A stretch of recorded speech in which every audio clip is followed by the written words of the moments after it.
नमस्कार। चुनावी चर्चा में आज हम पहुंचे हैं वार्ड नंबर 4 और वार्ड नंबर 4 में कुछ लोग हमारे साथ मौजूद हैं।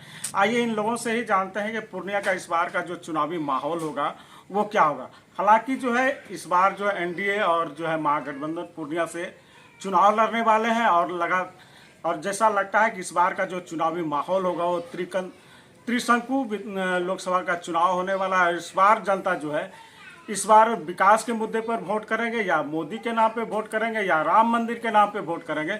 इन्हीं सब मुद्दों को लेकर आज हम वार्ड नंबर 4 आए हैं और यहाँ के लोगों से जानकारी लेंगे कि इस बार का जो चुनावी गणित होगा पूर्णिया का वो किस ओर जाने वाला है। आपके माध्यम से सभी क्षेत्रवासी को, पूर्णियावासी को, शहरवासी को होली एवं ईद का हार्दिक बधाई, मुबारकबाद।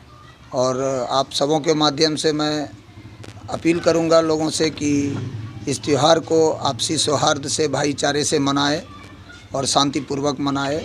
और जहां तक महागठबंधन और एनडीए का सवाल आपने पूछा, तो मेरे ख्याल से महागठबंधन का तो कोई पूर्णिया में सवाल ही नहीं आता है। एनडीए का सरकार बनेगा। मैं बार बार आप लोगों के माध्यम से बताते रहता हूं कि एनडीए का ही सरकार बनना तय है केंद्र में, और पूर्णिया तो एनडीए का ही है और यहाँ गढ़ है उसका, तो उसको पटकनी देना मेरे ख्याल से ये मुमकिन अभी नहीं है। क्योंकि जनता जब किसी सरकार के प्रति खुश रहती है तो फिर उसका हारने का चांस थोड़ा भी नहीं रहता है। आप कह रहे हैं कि ये पूर्णिया एनडीए का गढ़ है, लेकिन जब धरातल पे हम लोग जाते हैं तो वहाँ पता चलता है कि अभी जो कैंडिडेट हैं इनसे जनता नाखुश है। देखिए, अपवाद घर में भी होता है। कभी कभी पिताजी से भी बेटा नाराज़ हो जाता है तो एक आध अपवाद आपको मिलेगा, और वह सब हम समझते हैं विपक्ष का वो देन है।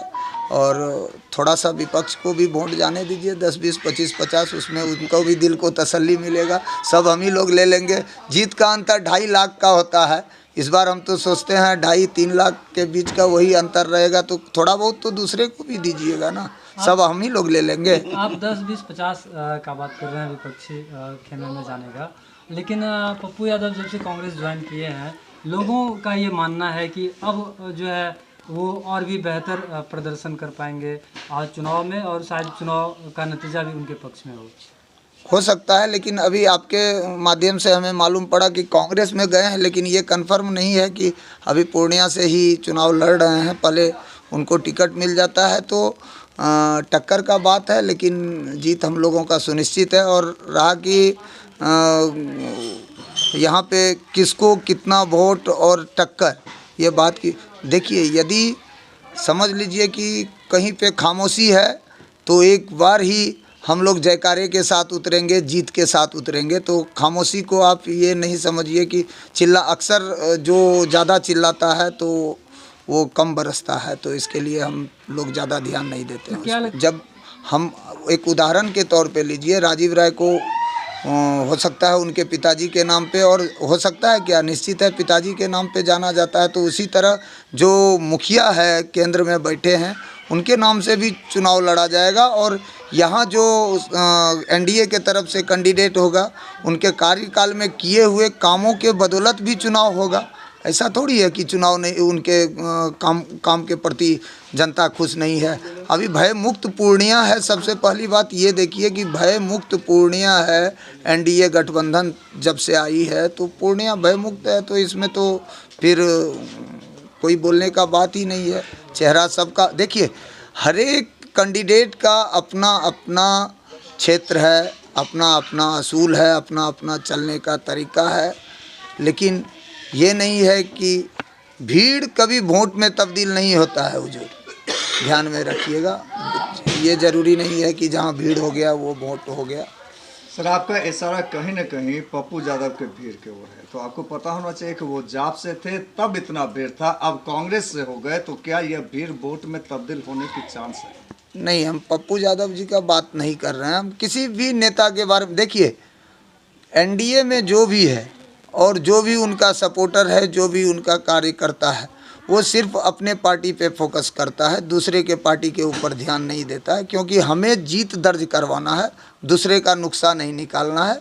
तो इसके लिए हम किसी पे टीका टिप्पणी नहीं आप नक्सल में यह कहना चाहते हैं कि एनडीए का जो वोटर होता है वो साइलेंट वोटर होता है?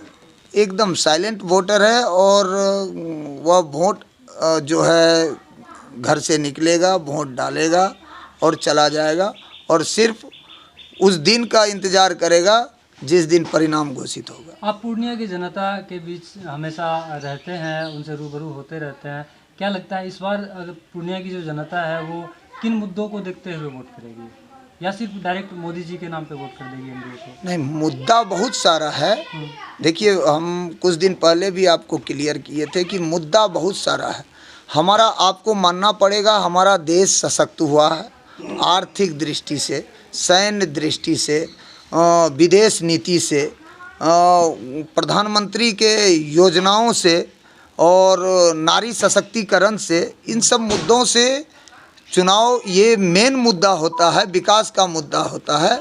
और केंद्र का दिया हुआ जब काम आपको फिर देखने को मिलेगा यहाँ पे, तो जनता। और दूसरी बात, बिहार भय मुक्त बिहार हो गया है, जिसमें अब हमारी माताएं बहनें 12 बजे रात, 2 बजे रात यदि कहीं से आती है तो उनको ये डर नहीं रहता है कि कहीं हमें चोर, बदमाश, उचक्का या कहीं छिनतई हो जाएगा।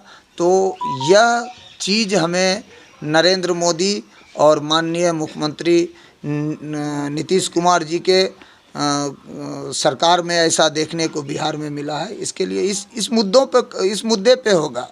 और धार्मिक मुद्दा जहाँ तक सवाल है, तो हम लोग और हम जहाँ पे बैठे हैं उनको अच्छी तरह आता है कि कहाँ पे किस मुद्दे पे वोट करना है, तो अपना अपना सबका चलने का नज़रिया है। यहाँ का माहौल क्या होगा, चुनावी माहौल? आप लोग गांव से हैं, और गांव और शहर का जो माहौल है इस बार 2024 में आप लोग किनके साथ हैं? हम लोग तो बीजेपी के साथ हैं। क्या ऐसा दिख रहा है बीजेपी? इसलिए कि जो विकास बीजेपी के टाइम में हुआ है, मोदी जी के रीजन में हुआ है, वो आज तक पहले कभी नहीं दिखा, ना हुआ कभी नहीं। इसीलिए तो पूर्णिया में कितना विकास हुआ है इनके काल में? पूर्णिया में तो विकास हुआ है। क्या क्या हुआ विकास, थोड़ा बताइए। विकास के बारे में उतना कितना बताएंगे? कितना लेकिन बता- जो भी कुछ भी बता दीजिए, जो भी दिख रहा है वो पहले नहीं दिखता था। जो दिख रहा है वही बता दीजिए। अच्छा, इस बार भी वो पूर्णिया की जनता अगर वोट करेगी तो मोदी जी के नाम पे करेगी, या यहाँ के जो स्थानीय प्रतिनिधि जो नहीं, मोदी जी के नाम पर ही करेगी। मोदी जी के नाम पे करेगी? क्या यहाँ के स्थानीय जनप्रतिनिधि के नाम नहीं पे देखना है, स्थानीय प्रतिनिधि ने नहीं देखते हैं उनको?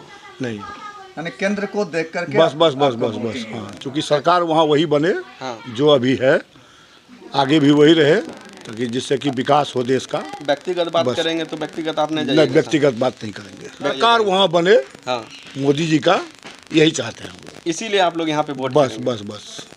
और क्या विकास का मुद्दा मानी कि पूर्णिया में कुछ ऐसा आपको लग रहा है कि कुछ? और सबसे होता है वही परेशानी होती है थोड़ा, जो अभी बेफिक्र होकर निकलते हैं, कभी 12 बजे रात में ज़रूरत पड़ता है निकल जाते हैं, वो सब समस्या आ जाएगी। वो सब वो आने की संभावना रहती है। संभावना। हाँ, जो कि पहले था, आज से मोटा मोटी 20 साल पहले। यानी ख्वाब को भी देख करके इस बार वोटिंग है। हाँ, नहीं इस बार नहीं, हम लोग इस पहले से भी दे रहे हैं उन्हीं को।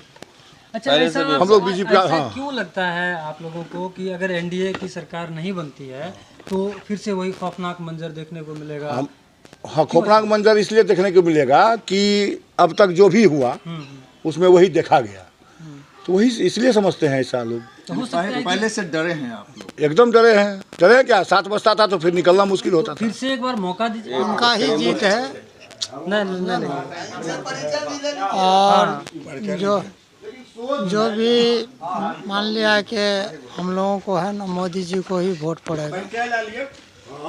मोदी जी को। को ही वोट दीजिए। जी, इसलिए कि वो काम अच्छे करते हैं, बहुत अच्छे करते हैं। क्या क्या काम अच्छा किए और कोई पार्टी यहाँ से तो हमको उम्मीद नहीं है कि जीतेंगे। पूर्णिया से कौन कौन कैंडिडेट खड़ा हो रहे हैं, कुछ पता ये है? तो अभी पता हमको नहीं है पूरा। अच्छा, जो सांसद आपके थे जी। वो कभी उससे मिले हैं? कौन जीतने के बाद कोई न चेहरा भी नजर नहीं देते अच्छा, हैं कि सांसद कहाँ से नहीं गए, मिले, क्या लेकिन हुआ। वोट आप मोदी जी को कीजिए। हाँ, वो तो लिखल है, एकदम पक्की है। और जीत भी उनका है। मेरा नाम मुजीबुर रहमान है।